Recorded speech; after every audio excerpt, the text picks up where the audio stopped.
coming in during a typical Toronto Friday commute. And Yeah. it's arguable whether Toronto's rush hour traffic is worse than Los Angeles. So I was kind of thinking of that on the way down here, and I was wondering if you had the experience of a Toronto rush hour. I mean, it's familiar. Yeah, It's very familiar. Yeah. So you're from Los Angeles, but in particular, you're from it's Agora Hills, right? I grew up actually in the San Fernando Valley, Okay. in Woodland Hills, and see if you've ever seen The Karate Kid, like that kind of neighborhood. Yeah. And then in high school, just before high school, I moved up to Agora Hills, which is it's a little more upscale, kind of like suburb.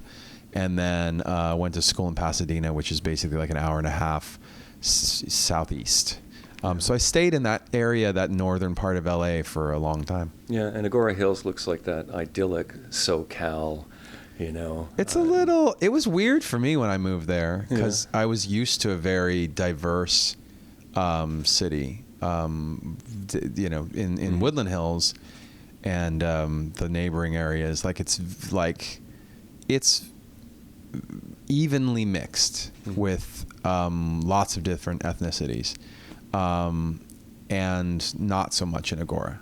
So it was like one of the stories I remember the most was in PE, we started running a mile every week. You'd run a mile and clock your time and stuff.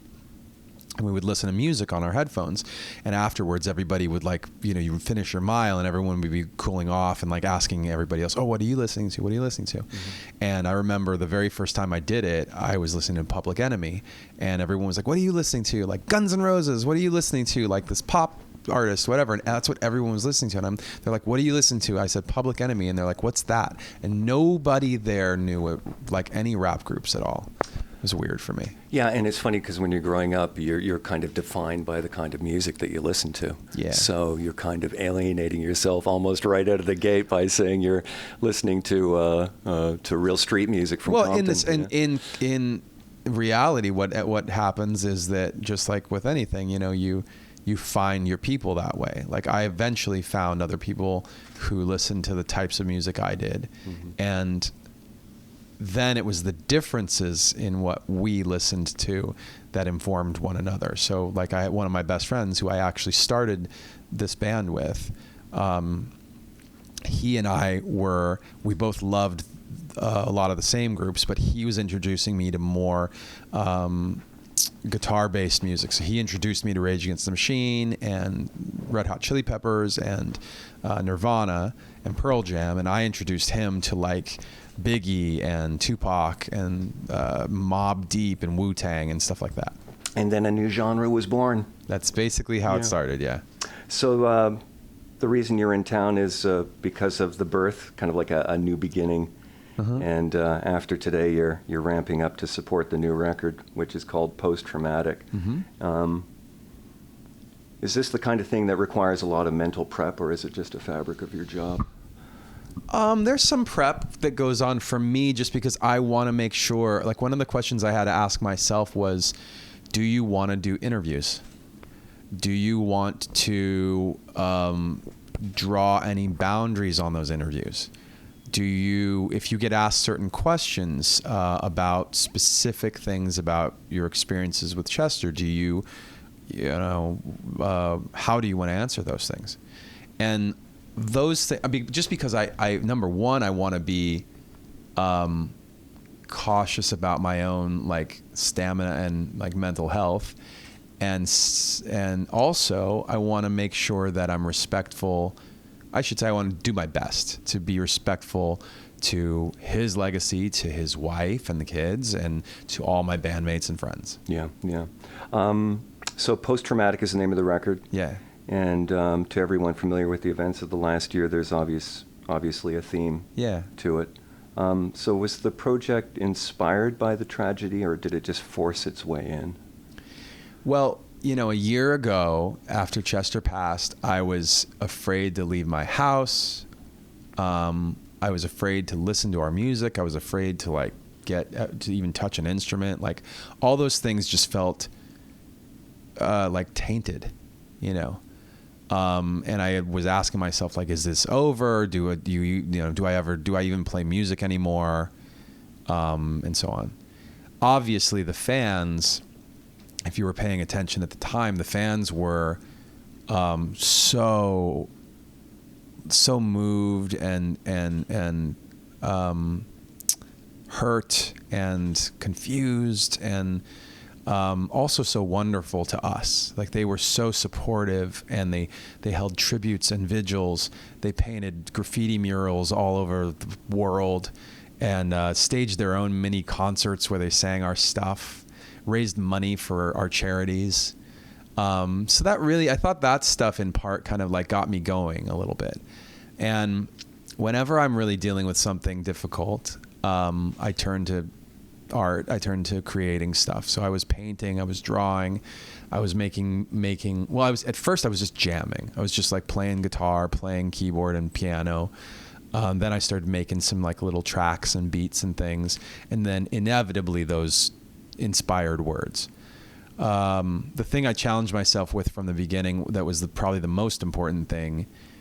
Once I started to write words, my goal was to just capture the moments that came and went as honestly and truthfully as I could. Like, a thing would cross my mind, an idea would cross my mind, and I'd realize, wow, that idea is so specific to my individual situation in this individual moment.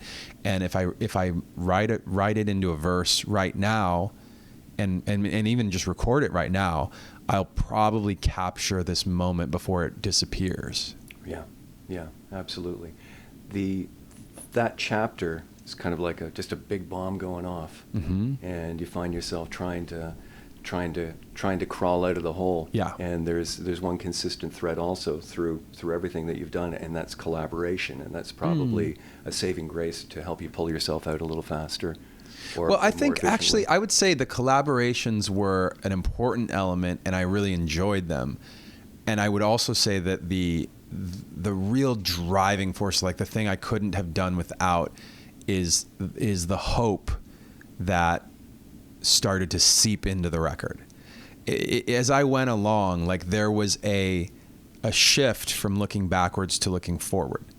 And if I just stayed in the dark place the whole time, like, it would have been unlistenable for me. I wouldn't have wanted to listen to it or release it or whatever.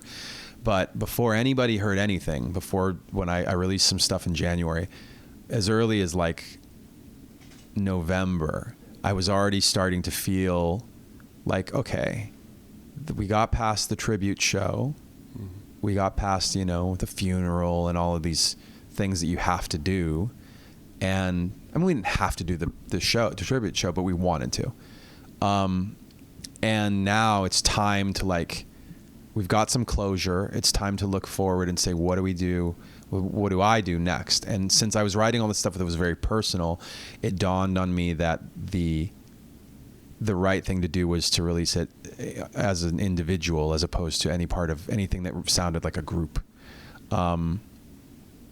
When I decided to bring in other people, it was because I already felt like I had the basis of, like, what the album should be, and I wanted to bring in people that I knew understood what I had been through. So in particular, like, just as an example, I included Chino Moreno from Deftones. We had toured with Chino kind of from the beginning. We've known each other forever. They lost a bandmate and friend years ago, and I played at their tribute show for Chi. And I knew Chino got it, and I knew that he also might even give me perspective on things. So we got together and recorded a song. Are you naturally restless? Totally. Yeah. Totally. I can't go very long without making stuff. Like, even if you just sit me in a room, like, I'll end up doodling something or, like, wanting to get on my computer and write something.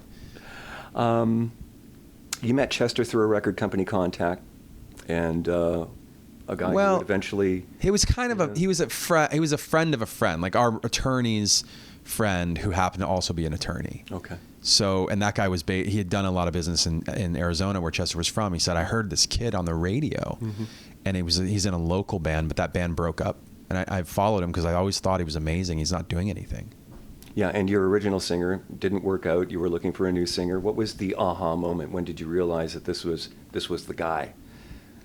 I mean, the second he started, like we contacted him, and he was interested, and he's like, it sounds, I think we contacted him and sent him a demo with and without vocals. So we had 4 songs with me and my friend Mark, and then the 4 instrumentals. And we said, would you do me a favor? Would you do us a favor? And if you're interested, then sing over the instrumentals. And the next thing we knew, he got on the phone. He called us back like a day later, I think it was, and played us his recordings over the phone. And we were like, wow, I didn't even think you got the tape. It was on cassette. I didn't even think you got the tape that fast. Like, how did you already record the vocals? He's like, well, I got it at my birthday party today. I got it in the mail, and we were having my birthday party, but I left so I could come to the studio and put down the vocals because I love it. And we were like, you left what? Like, he was that was like a very typical Chester thing, though. He was like hot and cold on things. Like, he would hate something or he would love it. And if he loved it, he was just immediately all in. Okay. On top of being restless, you do so many things. You're a graphic artist. You're a producer. You're an engineer, songwriter, piano player, guitar player. I would expect very curious as well. Yeah. And these things help in your search. Yeah, for sure. And I'm always, whenever I'm doing a major effort, so whether it's an album or an art exhibition, a tour, I'm usually I'm usually kind of designing those things, and in a way that includes exploration of how to get better at them or what can I learn. For example, going into the studio for me is just like, that's a kid in a candy store situation. Like, I'm surrounded by gear. Some of it I understand, some of it I don't. There are engineers in the room who have experiences that I don't have, and I can learn from them. We have an opportunity to work with mixers that, either somebody that we've worked with before and I can learn more from somebody I'm familiar with, or someone I've never met and they can teach me something new, hopefully. So I love making music, and there's no end to the stuff you can learn and try. Mm-hmm. What did you learn playing with the Roots the other day on Fallon? Because you've been a Roots fan all your life. Yeah, I do love the Roots. I played with them one other time, and it didn't go as well. So it was a pre-Grammy jam that they do, and I'd showed up for a rehearsal, and they wanted me to just do a rap verse with Tariq over, in one section of the set. And when we did the actual thing, it ran super late. Like, I was on stage 2 hours later than I thought I was going to be. So I'm sitting around forever and getting tired, actually. And then I get on stage with them, and Amir has gotten really ramped up and also kind of loose, and he's like in the heat of all of this jam session, and he's playing 20 beats per minute faster than we rehearsed, and I could barely get the words out. Like, I did the verse I thought I was going to do, but I hadn't really improvised. I hadn't really thought of the fact that he might do that, so I didn't think of another verse that was faster, and I was like, oh, that was kind of a bummer. Like, I really looked forward to doing it, and it was like kind of let down that it didn't come off. I didn't come off as good as I wanted to. So to go on Fallon the other day, play my song, and have them like, there was a little bit of improvisation going on where they just kind of took my thing and they did it their way a little bit. And they're just a really tight and talented band. I just enjoyed it so much. I'll bet you might not have great memories of the first time you played with them, but if you listen back, you'd say, that wasn't as bad as it felt. Do you ever get that? Of course. Yeah. That happened to me even with the performance with them the other night. Yeah. I mean, even any of my performances, it's almost always better than I thought. Because I usually am way more critical, at least when I'm in my head. Like, well, on stage we have a different sound mix than we do out front. Like, it wouldn't sound good to you what I hear in my in-ear monitors. That wouldn't, because it's not about sounding good. It's about it's utilitarian. It's I need to hear certain things extra loud so that I can do my job, and that wouldn't sound awesome to anybody.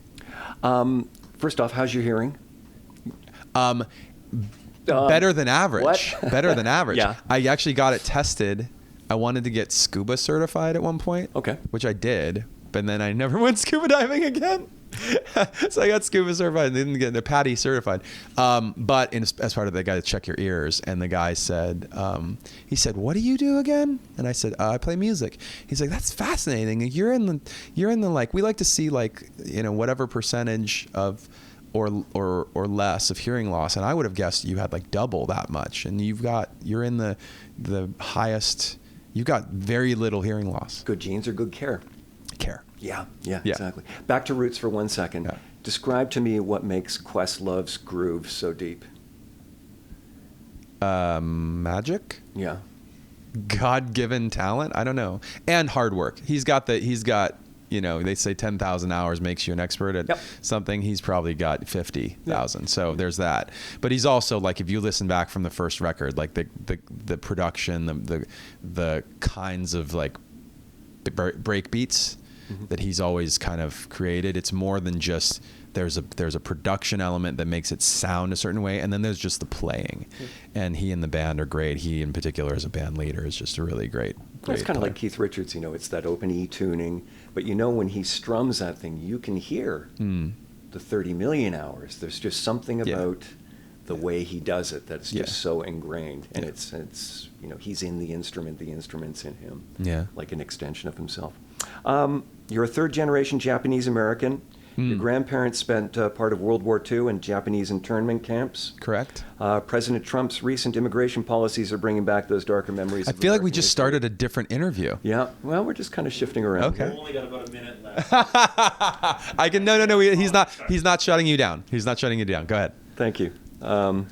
And you're politically inclined, so I'm sure this kind of resonates with you, being a Japanese American, in a very specific way. I was already planning to play my song Kenji in the set. Kenji is about the story of my family and families like ours who were interned in the Second World War after the bombing of Pearl Harbor. In case anybody listening doesn't know, after Pearl Harbor, the American government took all the Japanese on the West Coast and anyone who might be Japanese, and they had them removed from their homes. They were allowed to take 2 bags. My family, for example, was taken out of their home, which was a very successful mercantile, pool hall, barbershop, gas station. Like, it was a big place. It was a successful business. And they were put on a bus. The bus went to Santa Anita Racetrack, where they had horse stalls. The Japanese were stuck in the horse stalls on the ground, and they were forced to live there for weeks until the barracks in the Japanese, the internment camps were built in the desert. And once they got there, it was just hard living for years. Until the war was over, and they said, "Okay, you're free to go." When they went home, their houses were obviously destroyed, and they had gone kind of, nobody was taking care of them. So my family ended up having to just get rid of the house, and they ended up being like basically farm workers for years until they found their ways into other jobs. This is the type of thing that, from the immigration policies that were starting to happen at the beginning of Trump's presidency, where they were keeping out Muslim Americans, or rather Muslim immigrants, and now what we're seeing on the southern border, they sound all too familiar, especially to the Japanese on the West Coast who lived through it. And it's not that big of a community, though. So for as much as they raise their hands and they say, "Hey guys, like, the American government already apologized for this in the 80s. They said it was wrong. They said it wasn't going to happen again. And what you're doing sounds like the same thing is starting to happen. So please, let's know our history. Let's do better." I hope I think one of the benefits of the open social media and the way open internet and the way we use social media is that although we do have a lot of propaganda, we've also got a very easy way to spread information and an easy way for people, especially young people, to get excited and say, this is not okay, we won't stand for this, and they'll do something. Yeah, absolutely. The problem is, though, with social media is that double-edged sword. It is. You know, because everybody's empowered. It doesn't matter who you are. It is, but I think that, you know, whether you're talking about the propaganda spreading, or you're talking about people using bots, or you're talking about people who are just insulated and they've lived a life experience where they don't understand what's happening, or they don't understand what's at stake. For example, if you've grown up and you've never met, this struck me when I actually went to Japan one time. I was in Japan. This is actually a silly story, but I went to Japan. I was with my tour manager, Jim. Jim's just he's a Caucasian guy with gray hair and glasses. We went sightseeing, and these Japanese tourists ran up to us, and I thought, oh, they're going to ask me for an autograph. They handed me the camera and stood over there with Jim. And I was like, when they were leaving, I'm like, excuse me, who was that man you were taking a picture with? And they said, oh, Bruce Willis. And he looks nothing like Bruce Willis. You know, it'd be like any of us being mistaken for Bruce Willis. And the joke was afterwards, it's like, oh, you know, all you white guys look the same. Yeah. I was saying that to him all the time. When you haven't seen very much of a thing, it feels foreign, you don't understand it, and you can confuse it for other things. And I think some of what's going on, maybe not most of it, but at least a part of it, is the need for understanding, and the need for conversation, and the need to, like, you know, I get the fact that you don't believe the same thing I do, but if we can stop yelling at each other for a minute, right, maybe we can have a substantive conversation and come to a new understanding. Do you ever think, though, that maybe all of this is being created just to get people's eyes off other things? Like, of course, it's chaos. It's all of these things we just talked about happening at once. Yeah. So thankfully, at least on paper, America's still a democracy, and we're going to vote. You know, there'll be midterm elections. We will continue to vote on things, and we'll correct some of the mistakes that have been made. All right, cool. Well, thank you, Michael. You're coming back to Toronto soon, I hope? I hope so. Okay, so you're going to be overseas starting June 30th? Yeah, I have a show at I have the Love Loud Festival in, is that in July? Yeah, it's in July. In Salt Lake City, which is an LGBTQ kind of like support event that Imagine Dragons Dan Reynolds has put on. And then I start a tour in Asia in August, and then from there I go to Europe, and then there will be hopefully more dates to be announced after that. Yeah. So we'll see if I can make it up here after that. Cool. And it's Pride Week in Toronto. I don't know if you're going to right now. Yeah, it is. Yeah. Nice. Well, it's Pride Month, and Pride Month. So this weekend's yeah. is the big parade and everything. Yeah. So how long does it take to get the band into shape? What do you mean? I'm just curious, when you know it's ready, and how long does it take the machine to really start to hum? I have no idea. Yeah. I have no idea. Yeah, all right. That's great. It depends on what we're doing. Yeah, okay. All right. Mike Shinoda. Thank you, guys. Thank you.